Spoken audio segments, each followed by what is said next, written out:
And what up, everybody? Welcome back to Furrow Publications YouTube channel. On this channel, I talk about zines and DIY publishing. And I recently got a message on Twitter from a creator. Here is that message. I was hoping if you haven't already, you might check out my free webcomic, The Poet and the Flea. It's about the 18th century poet-painter William Blake and his nightmarish creation, The Ghost of a Flea.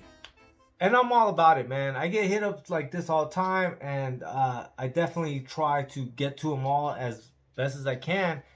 This one was on a platform that I never heard of called Tapas. I don't know how to pronounce it, honestly, but I would pronounce it Tapas. And that was one of the main reasons why this one was interesting to me, because I've never heard of this. And I thought this is a platform that I think my community should know about, because you know what? We're all about that DIY life. And this is something that I always tell people, like, if you don't try to like sell your comics and make money off your comics and your zines and all that, you should probably do a webtoons or a tapas or whatever else, whatever other platform there is to distribute your comics for free that has almost no cost to you. And I say almost no cost because I don't doubt that most of the cartoonists that are doing these webtoons and other forms of like digital comics are still probably doing traditional stuff. So they're probably spending money on paper, ink, pens, and not their digital equipment. Maybe they're using Adobe to like clean up their work, and Adobe's not free either. So there's always a cost added to it, right? But like it's probably a much smaller cost than it is to print your zines. So what is the name of the project? The name of the project is The Poet and the Flea by G.E. Galas. She has over 80 pages up there right now, ready for you guys to read.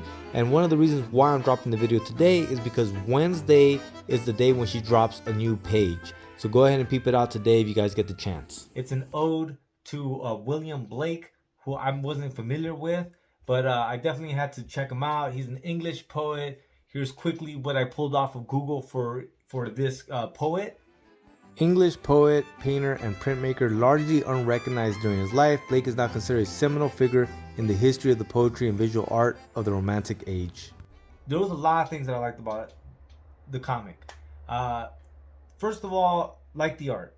Definitely felt like kind of like I hate to say this, but if you guys ever seen the Beetlejuice cartoon, it really reminded me of that. And for me, that's a nostalgic thing, so it kind of tapped me on the nostalgia.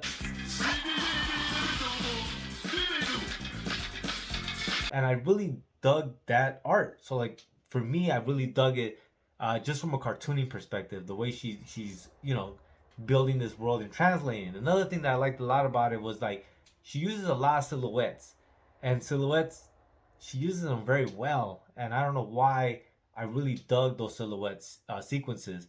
Another thing that was super on point was that she would have these 2-3 pages of just wordless comics, and it was setting a mood, and some of it was just for the pacing of the story. And like I just thought that these wordless sequences that were 2, 3, 4 pages, just well done. Like I dug it, honestly. And lastly, one of the things that I found funny was this demonic character, right? This whole premise I thought was just classic. It was great. It's one of my most favorite premises ever, of like there's one person in between two people, and then it's more about what these two people are trying to win, right, with this one individual.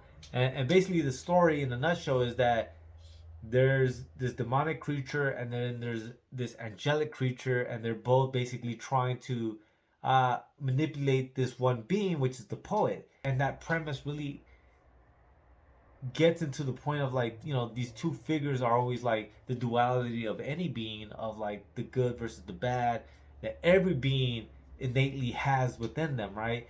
And so, how do you balance those two things? And it's one of those premises that has no end, honestly, and it's just great. But if you're interested in checking out that comic, go ahead and hit the link in the show notes. Show that creator some love. And beyond that, you guys, I'll see you next time. Lights.